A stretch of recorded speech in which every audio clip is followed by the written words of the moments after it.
Good morning, South Florida District, and welcome to October's edition of South Florida Television Network, the program produced by, for, and about postal employees. I'm Donna Rhodin, your host.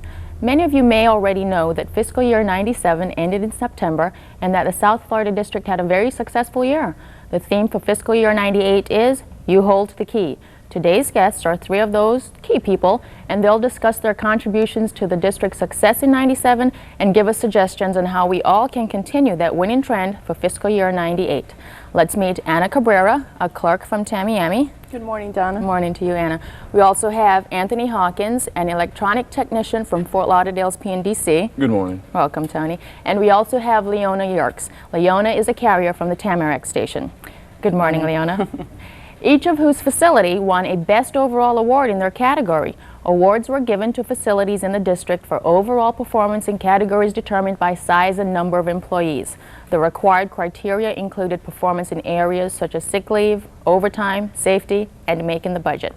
Anna, let me go ahead and start first with you. Your station won the Best Overall for a Category 4 station. How were you and the clerks able to contribute to that victory? Well, Donna, at the station we pretty much all know what to do, what jobs have to be done by a certain time. For example, I work the box section. We know the box mail has to be up by 8:30. If we don't have it up by 8:30, we make sure a supervisor is notified and they send us the appropriate help. I see. But how are you able to spot those shortages in personnel when they occur? Well, we basically have all been together for a pretty long time. We know when the deadlines to meet, the cutoff, the truck runs, and when the mail has to go, you know, to a certain place and stuff. We know what has to be accomplished. Oh, good. And I'm sure your supervisors and managers keep you well informed, right? Oh, definitely. We get like 3 times a week safety talks. We have the knowledge board. They walk around to make sure we know the goals that we have to meet. As a matter of fact, we recently got the Best Overall Award that our postmaster Paul Sands and the awesome Manny Molina, our area manager, gave us gave the station watches, and we got a breakfast. Show the watch. Very nice. I'm sure that was important to you, you know, feeling appreciated in that fashion. It helps us all make sure, you know, that we're appreciated for the good work we do. And we all stick together. Oh, good. So in essence, it feels a little bit like home to you? It feels like home. You know, we've been together so long, and at the same token, the supervisors, for example, last year my father was ill, and the manager I had at the time, he took into consideration that I wasn't up to par working the windows, so he let me go back, fulfill all the other duties. Right. And when my father passed, we had, you know, I had good cooperation from all the employees were there, and I had a lot of customers that went who couldn't go, sent cards or flowers, and you know, you admire that. Oh, that's very nice. So in essence, really, it felt more family, not just for your coworkers, but for your customers too. Exactly. Huh? Oh, yeah. That's really nice. That really gives you a good, heartwarming feeling. Well, thanks very much for that, Anna. One of the key elements that contributed to the success of our district is the diversity of our employees. Not only the diversity of the cultures, but the diversity of their jobs as well. As you know, the past month has been Hispanic Heritage Month, designated by Congress to recognize and celebrate the heritage of Hispanic Americans. Here are the highlights of celebrations around the district. So Hispanics bring a lot of value to this country. We bring a lot of diversity into this country, and we bring a lot of our ancestry, and we have participated in making this country one of the best in the world, or the best in the world.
Our next guest is Anthony Hawkins from Fort Lauderdale's PNDC.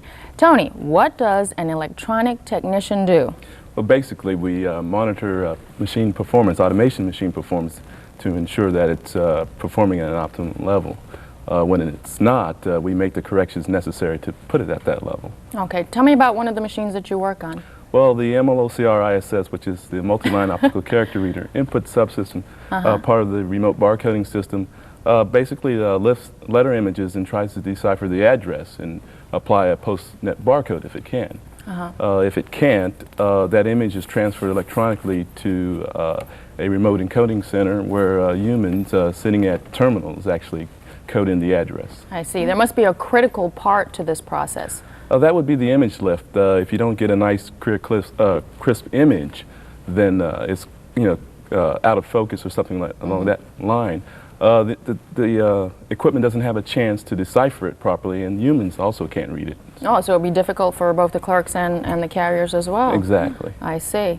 Now, let me ask you something. Weren't you instrumental in creating the software for that image lift? Oh, no, not that particular image lift software. What we did was we took software in a personal computer and developed an application that could take that image lift and produce a photocopy, or actually print out an image of that letter as it went by. Basically, it's for the 3547 operation in CFS. A manager at that time in CFS came to me and wanted to know, was there a way he can automate that process?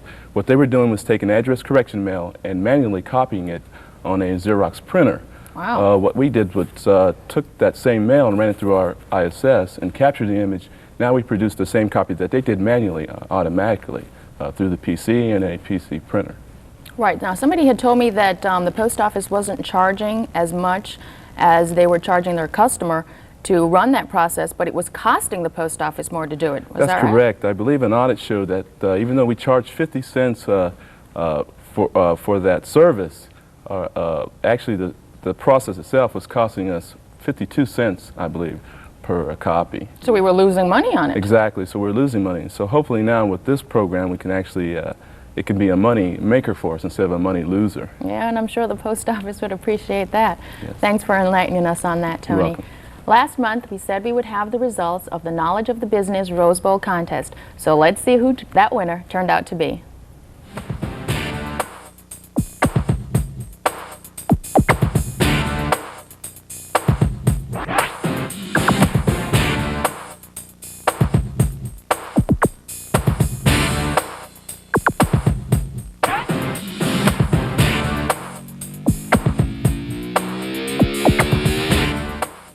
We tried very hard this year to make sure that all of our employees know our customer perfect goals, that all of our employees have knowledge of the business. In addition to our local postcard contest, the Southeast area offers to sponsor the Rose Bowl contest. So Lou has volunteered this morning to draw our winner. And the winner of the contest will go to the Rose Bowl for an all expenses paid trip. So are you ready, Lou? I'm ready. The moment you've all been waiting for. Okay. Here we are.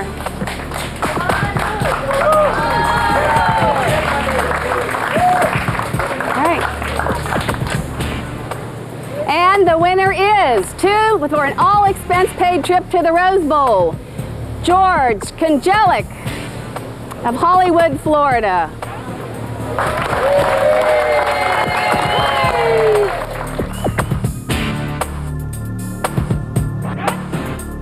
George Konjelik, you are the winner in our Southeast area Rose Bowl contest. Congratulations.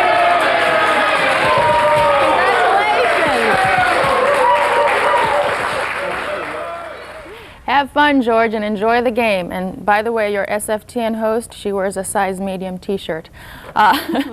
Let's go ahead and talk to Leona. Leona's from Tamarack. Now, Leona, your station won the Best Overall Award also. How were you and your fellow carriers there able to contribute to that victory? Well, Donna, that award went to the entire station, not just the carriers. It was the coordination between management, mail handlers, clerks, and carriers that achieved that. And now, I know for a fact that you help out quite a bit while you're in the station before you actually go out on your route. I think you case up 1 or is it 3 routes before you actually go. So you really do contribute to your station. Yes, I do help out a lot, but my route is under 8 hours, so that enables me to assist in other areas that are needed. But this past year, we've had a lot of vacant routes, and I've seen a lot of my carriers, or rather my co-workers, help out a lot. You know, they really pull together. Well, what is it that makes these carriers there at Tamarack want to contribute in this fashion? Well, we all more or less know what our jobs, what has to be done in order to reach the goal. And we've all worked together for such a long period of time. So I feel that also that when somebody in management is thoughtful and respectful of you, that goes back in return. Yeah, that's a little bit like what Anna was saying. Huh, Anna? Yeah, good. Well, but Leona, it can't all be as easy as it sounds. You're right. I feel carriers have a lot to deal with, a lot of elements to deal with. We have the weather. Down here, it's the heat, thunderstorms. We have the traffic and also dogs. Don't forget snakes occasionally. Oh, yeah.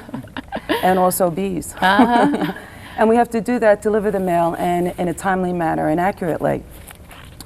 What does it all have to do with Tamarack winning the Best Overall Award, though? Well, it's like a circle. Yeah. You know, I believe that the one word would be synergism.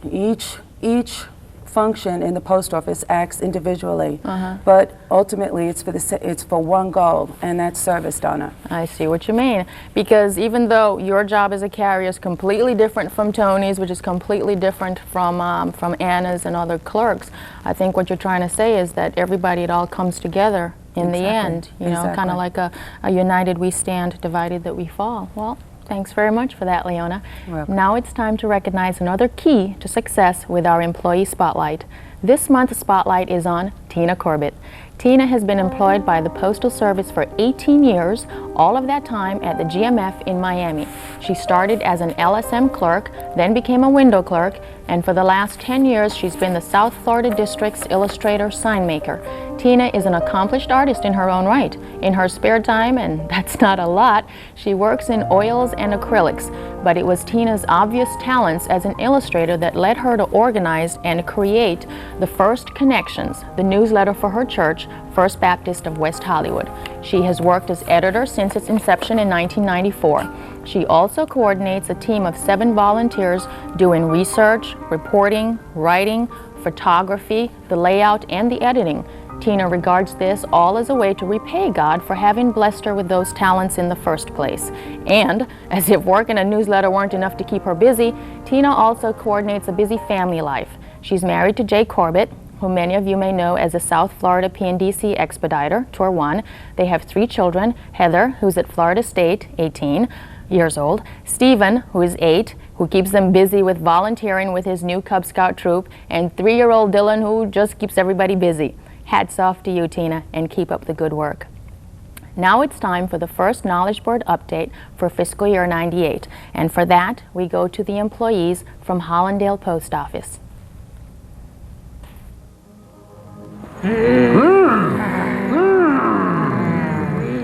We're the monsters from the Hollandale Post Office with the Knowledge Board updates for AP1 fiscal year 98.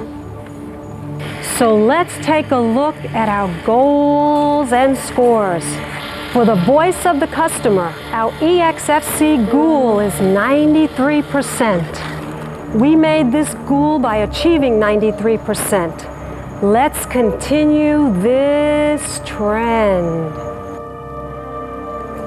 Next, for the voice of the employee, we have our safety scores. We had 36 motor vehicle accidents, but the goal was 29. We did not make this goal. Please always be careful. The number of lost workday injuries was 7. The goal was 9. So we did make this goal. The number of total accidents at the end of AP1 was 116. The goal was 101. We did not make this goal. For the voice of the business, our year-to-date revenue is $55.7 million. However, the goal is $56.5 million. Our actual expenses were $49.6 million. The goal was $50.5 million. We did a good job cutting costs.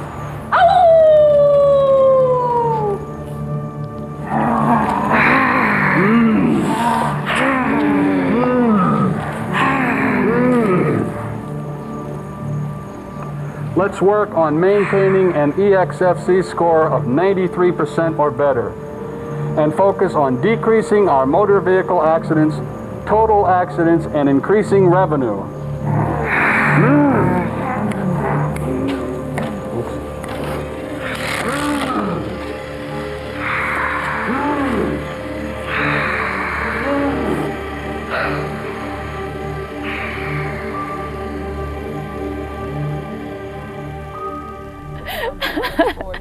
Thanks, you scary bunch of monsters, for that information.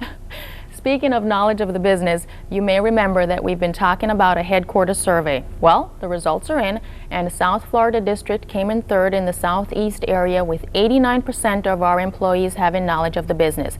We did not meet the goal of 90%.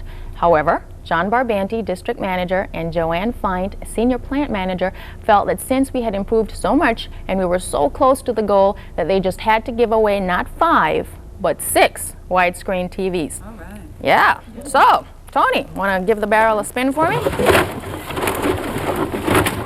Oh, you really mix them up there, huh?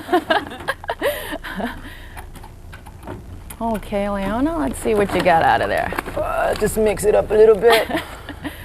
Okay, thanks. That wins one from one of my workmates here. All Yeah, right. do that. Are they going to give it to you, though, if you want? Come on, pick a good name. Pick Leona Yerks. Mine. Okay, another one from Leona. I just dig right in here. There you go. Okay. Last one. Okay. Right. This was fun, very relaxing.